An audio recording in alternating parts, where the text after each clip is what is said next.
선생님 혹시 이런 말 들어보셨는지 모르겠습니다. 조물주 위에 뭐가 있다라고 하죠?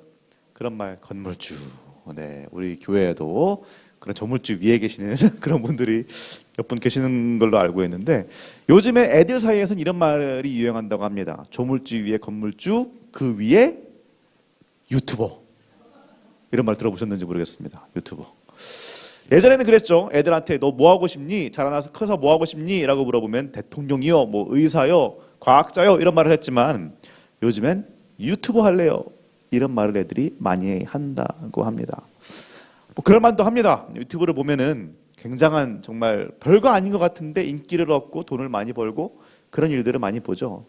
그 라이언이라는 그 미국 꼬맹이가 있는데 지금 10살이 안 됐어요. 근데 그 아이가 하는 채널을 보면은요, 뭐 별거 없습니다. 장난감 가지고 노는 거예요.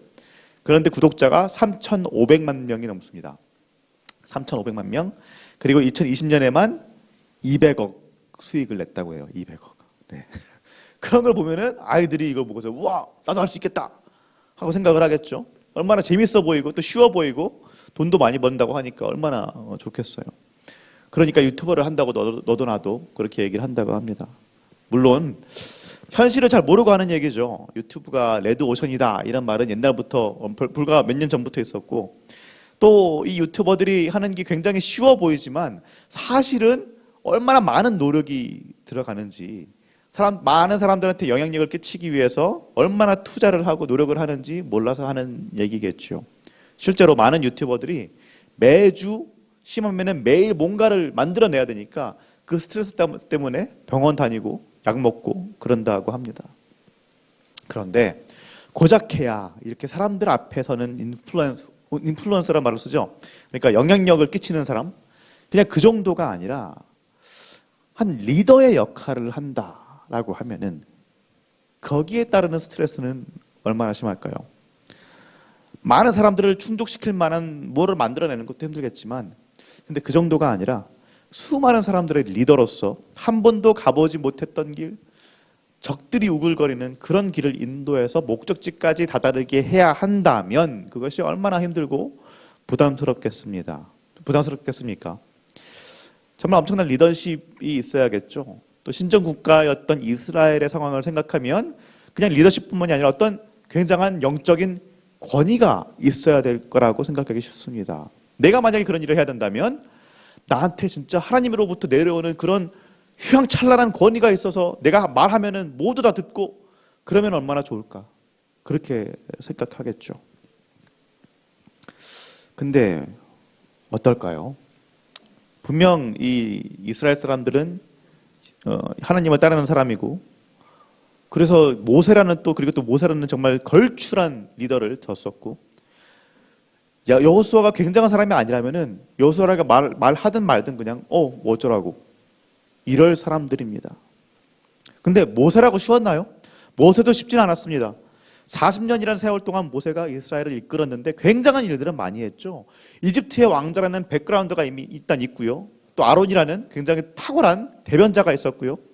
하나님이 모세를 통해서 이집트 10가지 재앙을 내리시고 이스라엘을 꺼내시고 홍해도 가르시고, 그 후에도 뭐 불기둥, 구름기둥, 뭐 만나, 메추라기, 물 터져 나오고 정말 엄청난 일들을 많이 했습니다. 그럼에도 불구하고 이스라엘은 계속해서 모세한테 반기를 들었죠. 그런 사람들이었습니다. 근데 이게 그냥 뭐 이스라엘이 패약했으니까 그랬다 이렇게 말할 문제도 아니에요. 그렇게 단순한 문제가 아닙니다. 생각을 한번 해보면요, 장정 60만 명이라고 그러잖아요. 장정 60만 명, 거기에다가 노인, 뭐 어린이, 여자들 다 합하면은 대략 한 300만 명이라고 하는데, 그 숫자가 얼마나 엄청난 숫자인지 아시죠? 부산시 총 인구가 343만 명입니다. 2017년 통계인데 343만 명. 그러니까 부산시 인구가 움직이는 거예요. 제가 찾아봤거든요. 이 300만 명을 먹으려면요 하루에 2,000톤의 음식이 필요합니다. 2,000톤. 그리고 4,200만 리터의 물이 필요합니다. 2,000톤의 음식, 4,200만 리터의 물. 근데 이걸 어떻게 구한다고 해봐도요, 구해가지고 주면은 끝인가요? 이거를 그 300만 명 사람들 사이에 퍼지게 해야 되는 거예요. 이게 문제입니다. 이 물류의 문제. 우리도 그렇잖아요. 택배 뭐 이런 것들이 물류 대란들 일어나면 얼마나 힘듭니까? 뭐 메추라기 만나 같은 것들은 그냥 온 천지에 퍼지게 해가지고 각자 먹게 한다고 해도 물은 어떻게 합니까? 물을 어떻게 나눠주죠?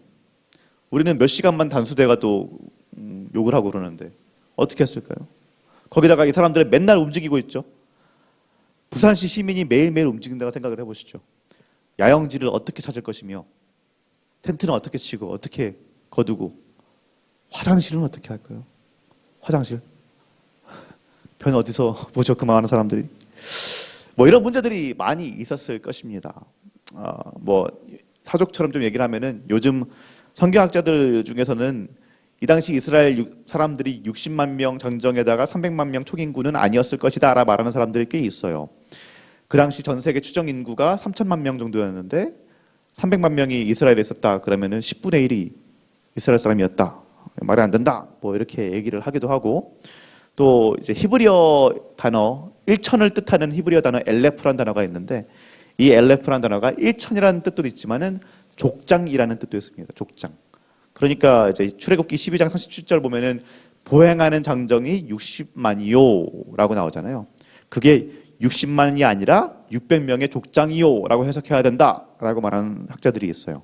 근데 그렇게 말하면은 뭐 6만 명의 장정들 30만 명 정도 전체 인원 그 정도가 맞다라고 하는데 뭐 어쨌든 그게 문제가 아니라 엄청나게 많은 사람들이 있었고 그 많은 사람들을 다 책임져서 정말 이집트 땅부터 가나안 땅까지 끌고 가는 대역사가 있었다는 말입니다. 물론 당연히 하나님의 기적이 있었으니까 가능했지만 거기에 더해서 여러 가지 물류의 문제, 행정적인 문제들을 모세와 다른 그 사람들이 계속해서 하나하나 해결해 왔어야지 그 40년의 세월이 가능했었다라는 말입니다. 그것만으로도 기적적인 일이라는 말이에요. 자, 여호수아는 지금 지난 40년 동안 40년의 시간 동안 이 모든 것들을 다 봐왔습니다.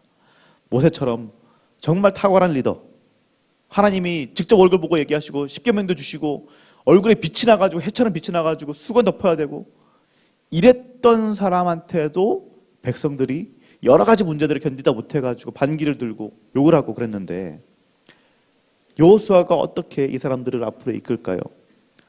성도님들이라면은 무섭지 않으시겠습니까? 저라면은 도망갔을 것 같습니다. 나 안 해 하고. 여호수아도 굉장히 무서워했던 것 같아요. 그러니까 여호수아 1장 1절부터 9절 말씀 보면은 계속 하나님 말씀하시는 게 그거잖아요. 두려워하지 말아라. 강하고 담대하라. 내가 너와 함께한다. 여호수아가 담대하고 강했으면 굳이 이런 말씀을 하실 필요가 없었겠죠. 강하지 않았고 담대하지 않았고 무서워하고 두려워했으니까 이렇게 위로하시고 힘을 주시는 겁니다. 그 말은 여호수아가 요즘 유행하는 무슨 그 알파 메일 이런 거 있잖아요. 카리스마 넘치고 근육 줄이고 힘세고 근육 줄이고 힘을 썼을지 몰라도 뭔가 담대하고 강하고 거침없고 권위가 엄청 넘치고 이런 사람은 아니었던 것 같습니다. 그런데도 참 놀라운 거는요. 이렇게 좀 걱정하고 두려워하던 여호수아가 모세한테 바톤 터치를 받고 불과 얼마 안 돼서 단 3일 만에 온 이스라엘이 요단강을 건너게 하는 이런 엄청난 기적을 일으킨다는 겁니다. 여호수아 1장 11절 말씀, 여호수아 1장 11절 말씀 같이 한번 볼까요? 같이 한번 읽어보겠습니다. 진중에 두루다니며 그 백성에게 명령하여 이르기를 양식을 준비하라. 사흘 안에 너희가 이 요단을 건너 너희의 하나님 여호와께서 너희에게 주사 차지하게 하시는 땅을 차지하기 위하여 들어갈 것임이라 하라. 아멘. 요단강을 건넌다. 30만 명이든 300만 명이든 어쨌든 엄청난 사람인데 그 사람들이 강을 건넌다라는 이 대역사를 고작 3일 만에 준비 기간을 주고 실행에 옮깁니다. 요단강이 끊어진다라는 이 기적도 기적인데 생각을 해보세요. 30만 300만 명이 그 일을 해낸다라는 것 자체만으로 물리적으로 행정적으로 불가능에 가까운 기적입니다. 근데 이걸 한다는 거예요. 어떻게 가능했을까요? 여호수아한테 없던 엄청난 영적 권위가 있어서 그걸로 사람들을 찍어 눌렀을까요? 그런 게 아니죠. 이 영적 권위라는 단어 자체에 대해서 많은 오해가 있습니다. 특히 한국 교회에서 굉장히 많은 오해가 있어 왔는데 어떤 목사들은 이 단어를 사용해서 사실 그랬죠. 성도들을 찍어 누르는데 사용했고 지금도 그런 사람들이 있고요. 목사들만이 아니죠. 소위 은사자라고 하는 사람들 중에서는 내가 정말 하나님으로부터 특별한 은사를 받았고 특별한 권위를 받았으니까 내 말 들어라. 내 권위에 도전하면 죄 받는다. 이런 식으로 겁박하는 사람들이 있어 왔습니다. 그런데 성경적인 영적 권위라는 것은 그런 것이 아닙니다. 영적 권위라는 말을 처음 사용한 사람은 아우구스티누스인데요. 그 유명한 고백록하고 하나님의 도성 쓴 4세기 교부죠. 이 사람은 영적 권위라는 말은 왜 썼냐면 어떻게 썼냐면은 개인의 어떤 신비한 능력 같은 거를 말할 때 영적 권위라는 말을 쓴 게 아니고요. 세상에 대해 가지고 있는 교회의 권위, 이 말을 뜻할 때 영적 권위라는 말을 썼습니다. 교회의 권위입니다. 그리고 종교개혁자, 우리 지금 개신교를 한마디로 만든 사람이나 마찬가지죠. 마르틴 루터도 비슷한 의미로 이 말을 사용합니다. 이 두 왕국론이라는 이 굉장히 유명한 마르틴 루터가 쓴 건데 여기에 영적 권위, 독일어로 하면은 가이스티가 오브라이시트카이트라는 이 단어가 영적 권위인데 이 권위가 뭘 의미하냐? 이것도 교회의 권위를 얘기합니다. 교회의 권위. 개인이 가지고 있는 어떤 신성한 것, 개인의 권위로 받아들여진 적이 없어요. 영적 권위는 개인의 것이 아닙니다. 그랬던 적이 있어요. 개인의 권위처럼 사용된 적이 있습니다. 영적 권위가. 그게 언제냐? 카톨릭이 부패했을 때. 성직자 개인이 무슨 하나님의 대리인 마냥 그렇게 행세를 했을 때 억압하고 짓누르고 그랬을 때 그때 영적 권위라는 말을 개인의 것으로 사용했습니다. 1530년 아우구스부르크 신앙고백이라는 게 있는데요. 아우구스부르크 신앙고백이라는 것은 개신교에서 가장 중요한 사도신경, 어떻게 보면 사도신경 다음으로 중요한 신앙고백, 신조 중에 하나인데 이걸 보면은 성직자가 무엇인지에 대해서 확실하게 얘기를 해줍니다. 성직자라는 것이 어떤 힘이나 권위를 가진 것이 아니고요. 제사장이 아닙니다. 성직자는 제사장이 아니에요. 만인, 곧 모든 성도들, 우리 모두가 하나님 앞에서 제사장이다라는 것을 확실하게 이야기해 줍니다. 개신교는 그 토대 위에 서 있습니다. 만인 제사장, 우리 모두가 하나님 앞에서 제사장이다. 성직자는 누군가요? 영어로 하면은 미니스터입니다. 라틴어 미니스트리움이라는 단어에서 시작되는데 미니스트리움은 섬김 이런 뜻입니다. 섬김. 그러니까 성직자, 미니스터는 뭐냐? 섬기는 사람입니다. 섬기는 자. 그리고 가이스트가 오브라이시카이트, 그러니까 이 영적 권위라는 것은 어디서 오는 거냐? 섬김에서 온다라는 말입니다. 섬김. 영적 권위라는 것이 내가 뭔가 하나님으로부터 은사를 받고 뭔가 신령한 뭐를 가지고서 사람을 향해서 휘두르는 그런 것이 아니고요. 오히려 바닥에서 낮아져서 섬기는 것, 거기서 나온다는 말이에요.